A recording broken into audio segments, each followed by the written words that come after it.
মহাসাংগ্রাই ঘিরে উৎসবের আমেজ বান্দরবানের পাড়া মহল্লায়। সকাল থেকে দুপুর পর্যন্ত বিহারে বিহারে ছোয়াইদান।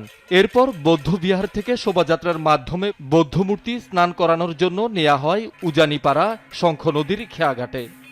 স্নানের সাথে পৃথিবীর সকল গ্লানি মুছে যান এবং তার সাথে বুদ্ধবাণী জগতের সকল প্রাণী সুখী হোক। আমরা ছোঁয়াই দিয়ে আসছি, এখন আমরা বুদ্ধ স্নানে যাচ্ছি। আজ সকালে আমরা ছোঁয়াই গুরুজন এবং ভান্তেদের ছোঁয়াই দিয়েছিলাম। রাত্রে আমরা সবাই একসাথে মিলেমিশে পিঠার বানাবো। সবাইকে এই পিঠার উৎসবের যোগ দেওয়ার জন্য আমন্ত্রণ রইল। পবিত্র চন্দন জল দিয়ে বছরের প্রথম দিনেই এই শঙ্খ নদীর পাড়ে বুদ্ধ স্নান পালন করে আসছে যুগ যুগ ধরে। বৌদ্ধ ধর্মাবলম্বী উপাসক উপাসকিরা বৌদ্ধ বিহারে সমবেত হয়ে পঞ্চশীল অষ্টশীল গ্রহণ করেন। পাশাপাশি পাড়া মহল্লায় চলে পিঠা উৎসব।